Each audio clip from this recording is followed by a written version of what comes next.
Daalụ ụmụnne m, ka efu na-akpọ ihe a ị na-afụ n'onyonyo kịta. Ihe anyị na-afụ n'onyonyo ka ihe ndị bụ na-akpụ ya. Anyị na-akpụ ya akụ, mana achọrọ ka ịgwa m ihe ndị bụ na-akpụ ya. Ihe anyị na-enene n'onyonyo na-alịalị n'ime efere a ka ihe ndị bụ na-akpụ ya. Unu na-eli ya, unu na-asụ ya. Ka o wee ihe ọ na-eme n'obodo unu, ndị obodo na-asị ya nsọ. Gwa m ya na kọment sekshọn, gwa m ihe unu na-akpụ ya. Ọ bụrụ na-eli ya, gwa m na unu na-eli ya. Ọ bụrụ na adịghị ya, gwa m. Ọ bụrụ na asụ ya nsọ, gwa m. Maka ihe unu na-akpụ ya, na-akpụ ya akụ. Na ya ka ọ na-ebe nwanne nwoke na-ekpokọtasị, na ya ka ọ dị n'ala. Ọ n'abalị ka ọ na-ada. Oge udu mmiri zosie n'ime n'abalị ọ daa. Efukala ọ nọ na ndị a bụ nke ewepụsịghị n'abalị. So fa na-achọzi ụzọ a ga-esi wepụ, mana nwere ebe a ga-aga bikọs na ebe anụnwa dị cemented. Azụmi na ebe anụnwa bụ normal ground. A ga-epibanye si n'ime ana.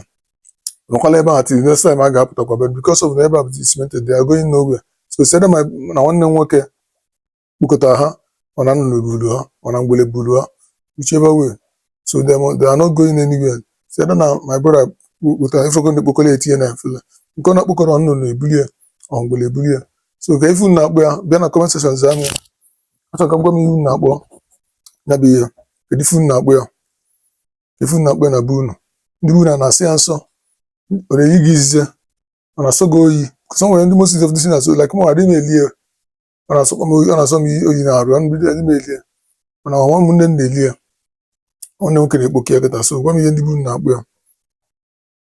Onye Igbo ma ị bụ onye Anambra, ị bụ onye Imo steeti, ị bụ onye Enugu steeti, ị bụ onye Ebonyi, ị bụ onye Abịa, ka ihe na-akpụ ya. Ị bụ onye Asaba, ị bụ onye Delta, kedu ihe na-akpụ ya. Rivers, ị bụ onye Rivers, kedu ife na-akpụ ya. Gwa m ihe ndị bụ na-akpụ ya. Ihe na-akpụ ya. Unu na-eli ya. Unu na-eli ya, gwa m na unu na-eli ya. Gwa m ife ọ na-atọ ka ya. Ka ị na-asị ya oyi. Ka ndị bụ na-asị ya nsọ. Dịka nwanne nwoke si dibizi na-ekpoke ya. Ọ sị na ọ na-atọ pieces. So onye na-ekpoke ya na-adịrọ mma, o ji iwe ekpoke ya. Sị na bụtụghị aka nọ n'ụtabalị ya na tata m ya ọ ga-ata nke ya. Na ọ tafọzi ya, okpokọzi ya nke okpofọrọ nọ na-ekpolu na ya ka a na-alị. Fasụ na line ebe ife a na-aga ife akịta bụ a na-achọ ebe a ga-eji zu. Because na nku hapụgo. So ọtụ nku hapụ kịta na ihe ọbụla na-eli ya. Ọsa na-eli ya, nnụnụ na-eli ya, ngwele na-eli ya, mmadụ na-eli ya. So a na-achọ ebe a ga-eji zu, ebe a ekpobe ya n'okpuru ife. Mana ebe nsogbu si wee dịla ya bụ na ebe a bụ ana simenti. Ete simenti ebe niile. So nwere ebe a ga-afụ nwa ga-abụ na ana nkịtị dị nso. Ebe nwere ana nkịtị na-ezu oge ike na ebe a for weeks. Werukwa na enwekwa nke ofe tọkwa gị. Mana kịta ọ fịa arụ. Kwụsị nwere ebe a ga-ezu. So a ga-ekpokọli ya. Nwanne nwoke ga-ekpokọsị ya nke okpofọrọ nnụnụ na-ekpo agba. So ka efe ndị bụ na-akwụfe ya na eke ọ na-ekpoke ya. Fere okpokọ gị ya na. So ya nwere ebe a bụ eje. Kedu ife ndị bụ na-akpụ ya? Ka ndị bụ na-akpụ ya, anyị na-akpụ ya akụ. Na-akpọkọ ya akụ mmiri. So achọrọ m ịmanye ndị bụ na-akpụ ya. Akụkụ unu na-akpụ ya. Ka o nwere afọ ọzọ unu na-akpụ ya. Ka unu na-elikwali ya ali. Unu na-elikwa ya. Ndị bụ na-atakwa ya. Achọrọ ka mmalụ. Ndị bụ na-atakwa ya. Ofe a na-atọkwa pieces, ọ na-asọ ụsọ pieces. Ọ na-asị na ekpo ego mmiri. Mmiri o tinyere kịta na ọ gbanyere ya bụ mmiri o eji wee chekwaa ya. Ka dị tinyala elepụzi na efere ahụ. Nchekwa ka o chekwara ya, mmiri ọkịta ga-ewiki ya, ọ ga-egbukwu sọ, ọ ga-eme ya. Ọ bụrụ nke ga-ala ike ịpụzi na efere ahụ. Kụsọ o wikine dị nkue. Ike gwu nkue pụọ na-arịọ onwezi ihe ọ ga-emenwu. Adịbụti mmiri ahụ ọma nlepụta nwụzi. Efere na ọgbọ ego mmiri. Mmiri ga-abịa wikine ha nche kịta. Ọ nwere nke ga-efe nwụzi efe. Efere ya, ọ na-asị ya asa kịta. Ọ na-asị ya.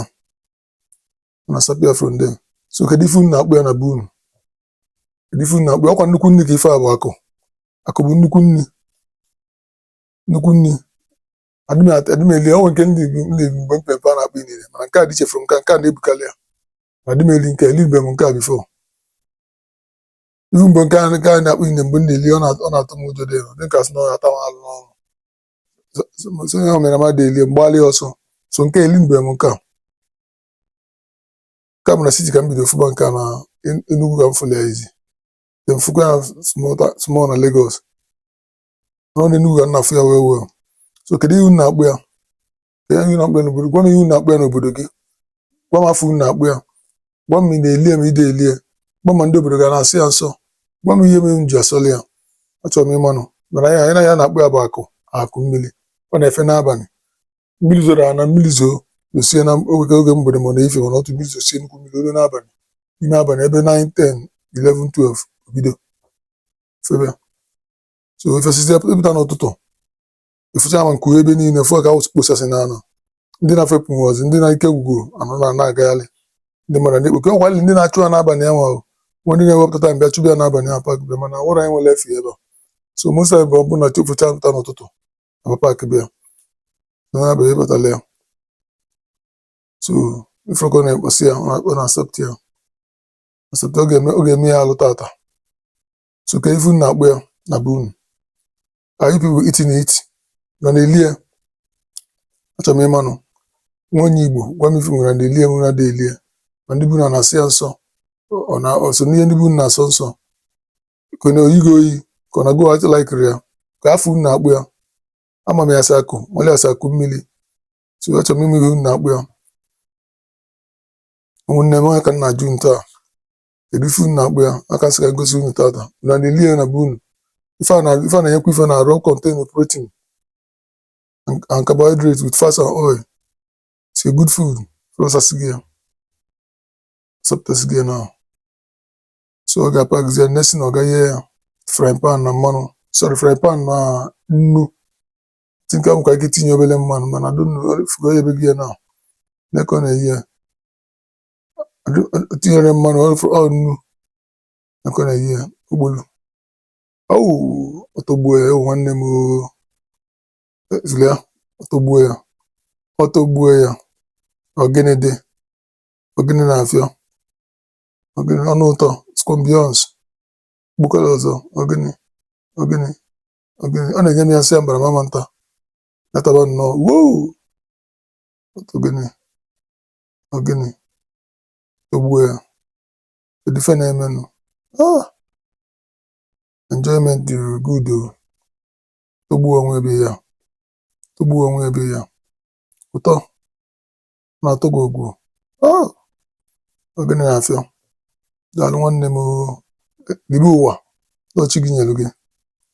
Kedu ife unu na-akpụ ya n'obodo unu gwa m na comment section ihe unu na-akpụ ya ị na-eli ka ọ ndị elie kedu afọ ndị obodo unu na-akpụ ya anyị nwa na-akpụ ya akụ na-akpọkwa ya akụ mmiri kedu ihe ndị obodo gị na-akpụ ya gwa m afịa na comment section gwa m ihe unu na-akpụ ya daalụ ka emesi.